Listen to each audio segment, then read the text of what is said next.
मैं समय हूँ। Hello friends, call me atheist here. समय को नष्ट ना करते हुए हम आगे बढ़ेंगे और अब तक जो हमने पढ़ा है, अगर आपको उसमें से कोई बात नहीं समझ में आई तो आप पिछली वीडियोस देख सकते हैं। But let us read and you can call me atheist. हाँ जी, तो आगे देखते हैं पेज 43 के बाद कि भगवान जी हमें क्या सिखाते हैं। Know that alone to be imperishable which pervades this universe, for no one has power to destroy this indestructible substance. भी नष्ट ही नहीं हो सकता जो भी ये बना दिया है ना। चलो कोई नहीं भगवान जी, आपकी लीला अपरंपार, जो आप बोल रहे सच ही होएगा। प्रसंग। इस प्रकार सत तत्व की व्याख्या हो जाने के अनंतर पूर्वांत अस्त वस्तु क्या है, इस जिज्ञासा पर कहते हैं। हिंदी में इतने टंग ट्विस्टर वर्ड है ना, जबान टेढ़ी हो गई है। वर्स 18। इस नाश्य रहित अप्रमेय नित्य स्वरूप जीवात्मा के सब शरीर नाशवान कह गए हैं, इसीलिए हे भारतवंशी अर्जुन, तू युद्ध कर। भगवान तो है कि लड़ ले, यही काम रह गया। अंग्रेजी में क्या बोल रहे हैं? All these bodies pertaining to the imperishable, indefinable and eternal soul are spoken as perishable. Therefore, Arjun, fight. ठीक है जी। जितनी भी ये बॉडीज वगैरह को है कि कभी मर नहीं सकते, इटर्नल सोल वगैरह, उसको इन्होंने पेरिशेबल बताया। ठीक है, और अर्जुन को भगवान बोल रहे लड़ो बेटा लड़ो। अगला प्रश्न। अगले श्लोकों में आत्मा को मरने या मारने वाले मानना अज्ञान है, ये कहकर उसका समाधान करते हैं। आओ जी, समाधान देख लेते हैं भगवान जी का। जो इस आत्मा को मारने वाला समझता है तथा जो इसको मारा मानता है, मारा मानता है, मरा होएगा एनीवेज, वे दोनों ही नहीं जानते, क्योंकि ये आत्मा वास्तव में ना तो किसी को मारता है और ना किसी के द्वारा मारा जाता है। अच्छा, आत्मा का लिंग चेंज कर रखा है क्या? आई थॉट आत्मा was a female identity, but anyways. English में पढ़ते हैं कि 19वें अध्याय में क्या बोल रहे हैं। They are both ignorant, he who knows the soul to be capable to killing and he who takes it as killed, for verily the soul neither kills nor is killed. तो जो भी आत्मा है वो किसी को मारती नहीं है, ना वो खुद मरती है। तो भगवान जी कहना क्या चाहते हैं? मैं अगर अपनी टिप्पणी जाहिर करूं तो मेरे ख्याल से भगवान जी कह रहे हैं कि जो आत्मा है वो बेकसूर है, वो किसी को मारना नहीं चाहती। हमारी जो ये बॉडी है ना, उसी को लड़ने का भूत सवार हो रखा है। तो भगवान भी कह रहे हैं लड़ लो, कोई चक्कर नहीं, आत्मा तो अजर है ना। मेरे को कमेंट्स में नीचे बताना कि क्या मैं सही भी बोल रहा हूँ या नहीं बोल रहा, बट जो मैं पढ़ रहा हूँ मैं वही बोल रहा हूँ। मैं एक्स्ट्रा फालतू की बातें नहीं सोच रहा कि भाई भगवान का मतलब ये हो सकता है, भगवान का मतलब वो हो सकता है। जो भगवान का मतलब था ना, भगवान को लिखना चाहिए था, भगवान को बोलना चाहिए था। हमें ऐसे गैस करवाएगा तो इंसान तो उसका कुछ भी मतलब निकाल सकते हैं। I am seeing as it is. प्रसंग। पूर्व श्लोक में यह कहा गया कि आत्मा किसी के द्वारा नहीं मारा जाता। यार मेरे को आत्मा का लिंग मेल करने में ना बड़ी दिक्कत सी हो रही है। आत्मा नहीं मारी जाती would have been nice, but anyways let's see. आत्मा इज पुरुष और पुल्लिंग है उसका। दोबारा पढ़ते हैं। प्रसंग। पूर्व श्लोक में यह कहा है कि आत्मा किसी के द्वारा नहीं मारा जाता। इस पर यह जिज्ञासा होती है कि आत्मा किसी के द्वारा नहीं मारा जाता, इसमें क्या कारण है? इसके उत्तर में भगवान आत्मा में सब प्रकार के विकारों का अभाव बतलाते हुए उसके स्वरूप का प्रतिपादन करते हैं। चलो जी, प्रतिपादन देख लेते हैं। वर्स 20। ये आत्मा किसी काल में भी ना तो जन्मता है और ना मरता ही है, तथा ना ये उत्पन्न होकर फिर होने वाला ही है, क्योंकि ये अजन्मा, नित्य, सनातन और पुरातन है। शरीर के मारे जाने पर भी यह नहीं मारा जाता। The soul is never born, nor dies, nor does it become only after being born. For it is unborn, eternal, everlasting and ancient. Even though the body is slain, the soul is not. तो भगवान जी कह रहे हैं कि soul कभी पैदा नहीं हुई। तो सोल भगवान जी आई कहाँ से? आपने खुद बनाई थी क्या? और अगर आपने बनाई थी तो वो उसको पैदा होना नहीं बोलते, या उसको मतलब वो प्रकट होगी? सोल भगवान जी आपसे पहले आई थी, आप सोल के बाद आए हो, क्या सीन है भगवान जी? Nor does it become only after being born, वो पैदा होने के बाद भी नहीं होती।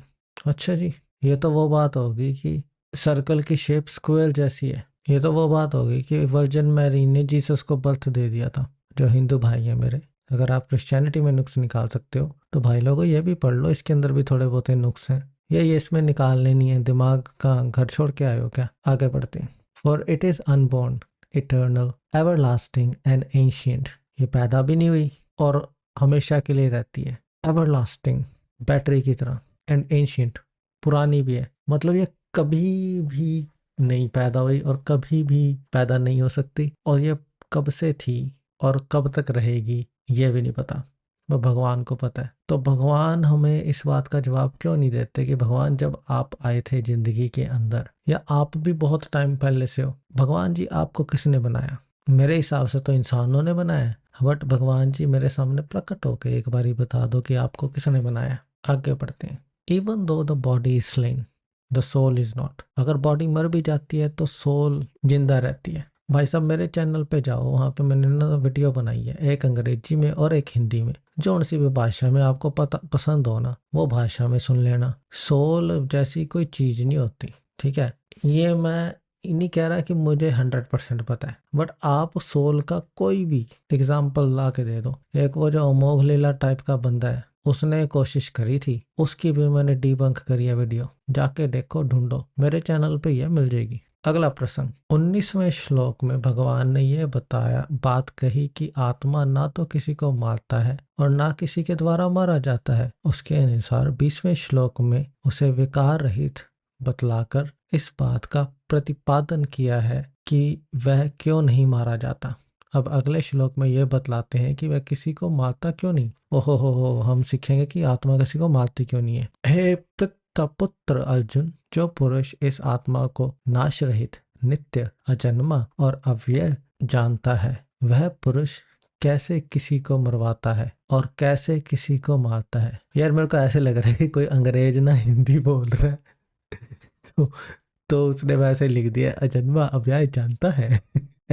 आगे बढ़ते हैं। Verse 21, Arjun, the man who knows this soul to be imperishable, eternal and free from birth and decay, how and whom will he cause to be killed? How and whom will he kill? भाई साहब ये समझाया कि आपने और confuse कर दिया, अर्जुन को वैसे ही कंफ्यूजन हो रखी है। समझने की कोशिश करते हैं कि भगवान जी क्या ना क्या चाहते हैं। एक तो भगवान जी की ना कम्युनिकेशन स्किल बड़ी फुद्दू थी। भगवान जी सिंपल बात में लिख लेते जो हमारे जैसे गरीब इंसान भी समझ लेते। क्यों आप इतने उलझा के वर्ड लिखते हो। मेरे हिसाब से अच्छा टीचर वो है जो कॉम्प्लेक्स से कॉम्प्लेक्स सब्जेक्ट को सरल से सरल चीज में समझा सके।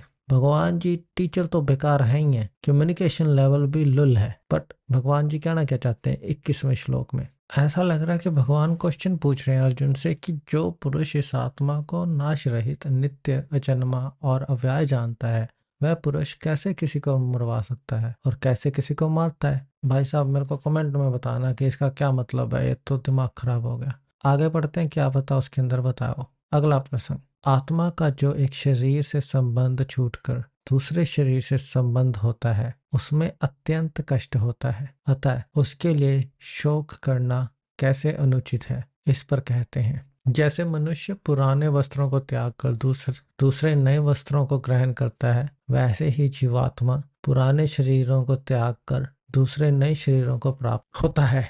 मेरे को बात में समझ नहीं आई। पुराने वस्त्रों को त्याग कर क्या यार, पुराने कपड़े उतार के हम धोते हैं, फिर दोबारा जब हम वही कपड़े डाल लेते हैं, है ना। हमने तो 10-12 जोड़ी कपड़े रखे हुए हैं या उससे भी ज़्यादा, तो हम चेंज करते रहते हैं। आत्मा को हम चेंज नहीं ना कर सकते, एक बार टपक गए तो टपक गए, दोबारा थोड़ी ना आएंगे। और इन केस आपको लगता है कि हम पुराने जीवन में जिंदा थे, तो भाई उसकी कोई मेमोरी है तुम्हारे पास? अगर तो मेमोरी है तो बताओ भाई क्या मेमोरी है, और उसे तुम प्रूव कैसे कर सकते हो कि तुम यही थे। और ज़्यादातर लोग ना अपने आप को पता नहीं राजकुमार बताते हैं, कोई रानियाँ बताती हैं, साला कोई गरीब नहीं होता पुराने जन्म में। आजकल चाहे उनको 2 वक्त की रोटी ना मिल रही हो, पर हम पुराने जन्म में शहंशाह होते थे। आगे बढ़ते हैं। As a man shedding worn out garments takes other new ones, like the embodied soul casting off worn out bodies enter into other which are new. Again, भगवान्स communication skill is absolutely ridiculous. कुछ नहीं बात का, analogy इतनी बेकार है। आजकल का 5 साल का बच्चा इससे बढ़िया एनालॉजी दे देता है। हम worn आउट जो गारमेंट है जिसको हमने पहन के फाड़ ही दिया है, वो भी कपड़े यूज आ जाते हैं, ठीक है। हम उन कपड़ों से अपने घर में पोछा पोछा बना लेते हैं। ये भगवान कह रहा है कि वो त्याग कर उसको लकड़ियां लकड़ियां बॉडी जलाकर फिर आत्मा दूसरी शरीर में जाती है। जब हम अपने कपड़े उतार कर दूसरे कपड़े डालते हैं तो हमें याद रहता है ना कि हमने पहले कौन से कपड़े डाले थे, ठीक है ना। आत्मा जब चेंज होती है तो उसे याद ही नहीं रहता आत्मा बलुक्कड़ है या ये बेकार सा कॉन्सेप्ट लोगों ने बना रखा है। आगे प्रसंग। इस प्रकार एक शरीर से दूसरे शरीर को प्राप्त होने में शोक करना अनुचित सिद्ध करके, सिद्ध भी कर दिया भगवान ने, है मतलब एक बुलशिट कॉन्सेप्ट बनाओ और उसके ऊपर और बुलशिट। अब भगवान आत्मा का स्वरूप दिव्य ग्रह होने के कारण पुनः 3 श्लोकों द्वारा प्रकांतर से उसकी नित्यता, निराकारता और निर्विकारता का प्रतिपादन करते हुए उसके विनाश की आशंका से शोक करना अनुचित सिद्ध करते हैं। अब भगवान जी और भी कुछ सिद्ध करेंगे। इस आत्मा को शस्त्रादि नहीं काट सकते, इसको आग नहीं जला सकती, इसको जल नहीं गला सकता और वायु नहीं सुखा सकता। तो कह रहे हैं कि आत्मा को कोई चीज हानि नहीं पहुंचा सकती। आप ना एक ख्याल सोचो कि एक प्लेनेट जुपिटर, उसके अंदर ना एक काली बुड्ढी बैठी हुई है। ये ख्याल अपने दिमाग में लगा लो, ठीक है। अब वो जुपिटर के अंदर बैठी है पर उसको ना आग जला सकती है, ना उसको पानी जला सकता है, ना उसको और कुछ जला सकता है, ना वो ग्रेविटी से मिलती है, ना कुछ और। ये आपके दिमाग में एक ख्याल है। वैसे ही आत्मा भी एक ख्याल है। उसको मैंने तो मार दिया है कि मैं अब आत्मा को सच नहीं समझता। तुम भी इसको मार सकते हो। एक ही लाइफ है भाई, अच्छे से जी लो। 70-80 साल तक तुम जियोगे अगर ढंग के जिए तो। उसके अंदर भी खुश रह के जियो। ये ऐसे पिछले जन्म के या अगले जन्म में क्या आएगा उसकी टेंशनों में मत पड़ो, अच्छे इंसान बनो। भगवान जी को पढ़ लेते हैं 23वें श्लोक में। Weapons cannot cut it, nor can fire burn it, water cannot wet it, nor can wind dry it. As I said, absolutely ridiculous.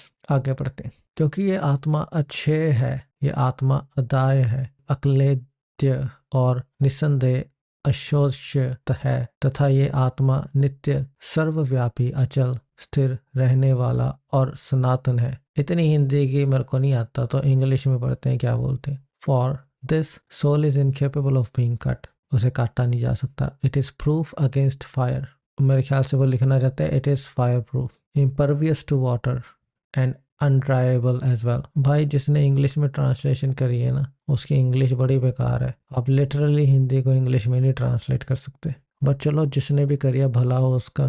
बड़ा मेहनत का काम है इतनी किताब को करना ट्रांसलेट, तो I commend you for that as well. This soul is eternal, omnipresent, immovable, constant and everlasting. मतलब ये कभी इटर्नल है, इन्फिनिटी है। ओमनी प्रेजेंट मतलब हर जगह है। तो अभी मेरे पिछवाड़ा से भी सोल है क्योंकि हर जगह है। इमूवेबल, वो मूव ही नहीं होती। आप अपना शरीर मूव कर रहे हो ना तो सोल वहीं के वहीं है। मतलब कि अगर आप चल रहे हो तो आपकी सोल कहीं पीछे रह गया, भाई उसे पकड़ के ले आओ, जेब जेब में डाल के कोई ले जाएगा। कांस्टेंट मतलब हमेशा है। एवरलास्टिंग मतलब इटर्नल और एवरलास्टिंग में क्या फर्क है, उसे कहता है कि सिनोनिम पढ़ ले इंटरनेट पे। आगे बढ़ते हैं वर्ष 25। ये आत्मा अव्यक्त है, ये आत्मा अचिन्त्य है और ये आत्मा विकार रहित कहा जाता है। इससे हे अर्जुन, इस आत्मा को उपयुक्त प्रकार से जानकर तू शोक करने के योग्य नहीं है, अर्थात तुझे शोक करना उचित नहीं है। This soul is unmanifest, it is unthinkable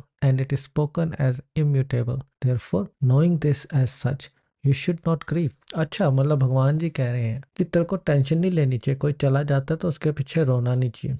क्यों भाई, बचपन में जैसे भी रहे होंगे थोड़ा बहुत तो खेला होगा, थोड़ा बहुत तो प्यार बन ही जाता है। इसके दादे परदादे किसी ने तो उसे खिलाई होगा, भीष्म पितामह ने भी खिलाया होगा। तो इन सब को वो कह रहे हैं इनके बारे में टेंशन लेने की जरूरत नहीं है। भगवान जी पहले सोल प्रूव करो कि होती है या नहीं होती। अगर तो आपने कर दी, ऐसे करो भगवान जी पहले तो आप अपने आप को प्रूव कर लो, ठीक है। मेरे सामने आके एक बार हेलो बोलो। आपको तो पता ही है मैं कहाँ पे बैठा हूँ, कैसा दिखता हूँ, है ना। आ जाओ और इसी वीडियो के अंदर हम आपका इंट्रोडक्शन कराएंगे कि भगवान जी जिंदा हैं, असली में भगवान होते हैं। आओ ना। नहीं आए क्या हुआ, आ नहीं सकते? अरे भगवान तो तीव्र गति से ट्रैवल कर सकते हैं। अगर मैं जो सोच रहा हूँ, मेरे सोचने से पहले भगवान को पता होना चाहिए कि मैं क्या सोचने वाला हूँ। और अगर उनको पता है कि मैं क्या सोचने वाला हूँ तो वो यहाँ पे होने चाहिए थे। मेरे थॉट से तेज होने चाहिए थे भगवान। तो भगवान नहीं है। और अगर भगवान नहीं है तो भगवान जी जो बोल रहे हैं वो भी इंसानों के ख्याली पुलाव है।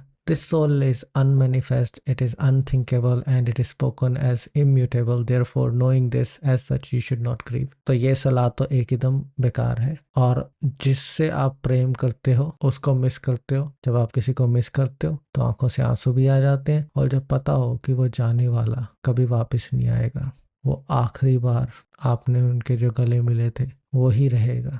आप दोबारा उनसे हेलो नहीं बोल सकते, दोबारा उनसे मिल नहीं सकते, आंसू निकलना तो बनता है boss.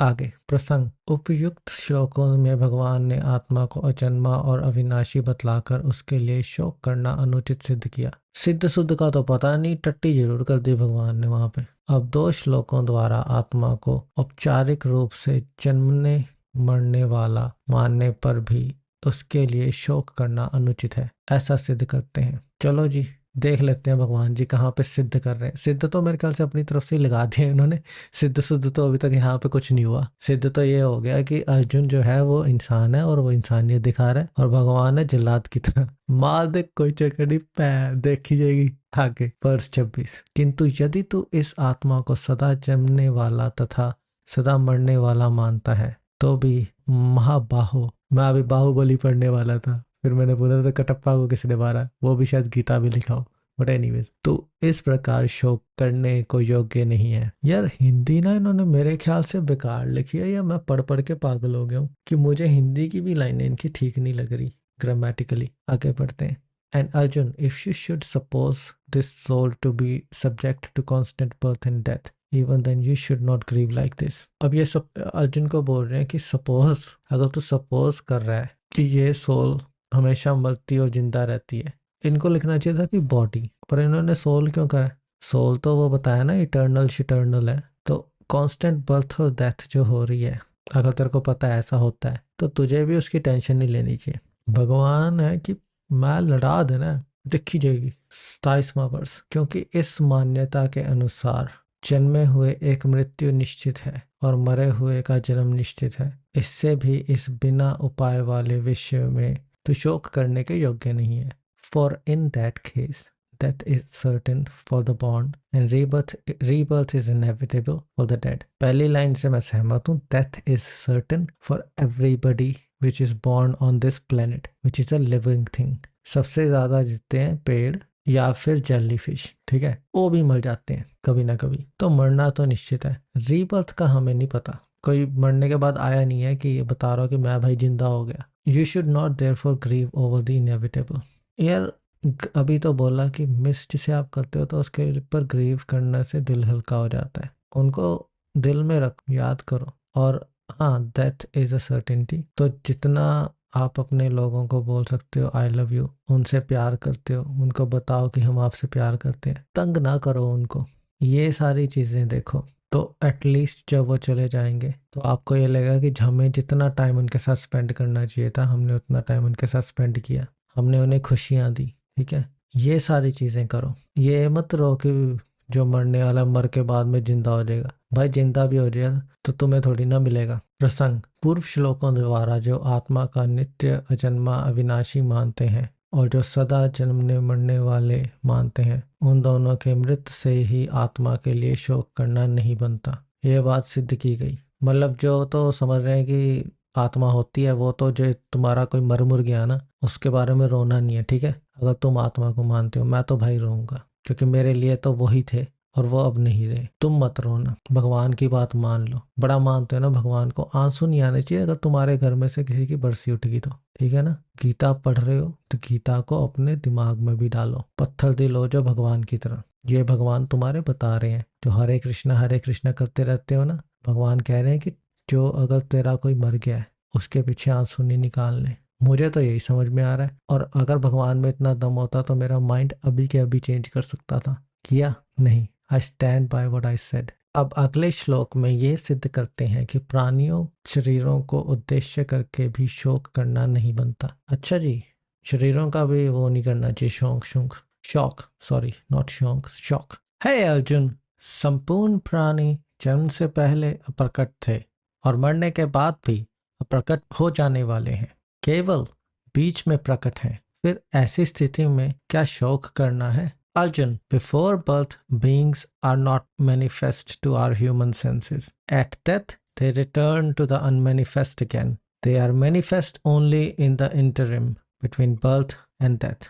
What occasion then for lamentation? बड़ा अच्छा सवाल है कि हम जीने से पहले भी मरे हुए थे और मरने के बाद तो मरे हुए हैं ही हैं। अब जब हम जी रहे हैं तो अगर हमें कोई छोड़ के चला जाता है इस टाइम पे, तो उस टाइम पे उसका शोक करना अच्छा है। भाई जब हम जी रहे हैं तभी तो हमने रिलेशन बनाया। एक बच्चे का माँ से रिलेशनशिप क्यों होता है? क्योंकि बच्चा जिंदा है, माँ बच्चे को देखती है, सब बच्चे के होने से पहले सपने से जाते हैं कि हाँ हमारा लड़का ये बनेगा या अगर लड़की हुई तो ये बनेगी। तो माँ बाप उससे रिलेशनशिप बनाते हैं। जब मतलब पेट में भी होता है तो लात वात मारता है या मारती है तो उससे रिलेशनशिप बनता है। आप एक मनुष्य को जीवन के अंदर लेकर आ रहे हो जब बच्चा पैदा होता है, उसके बाद बाप का भी रिलेशनशिप बनता है, माँ का भी रिलेशनशिप बनता है, बच्चा बड़ा होता है, डिमांडिंग भी होता है, सब होता है। उस टाइम पर ही तो रिलेशनशिप बनता है। और जब आपका किसी के साथ रिलेशनशिप बन जाता है तो अगर वो आपको छोड़ के चला जाए और कभी वापस ना आए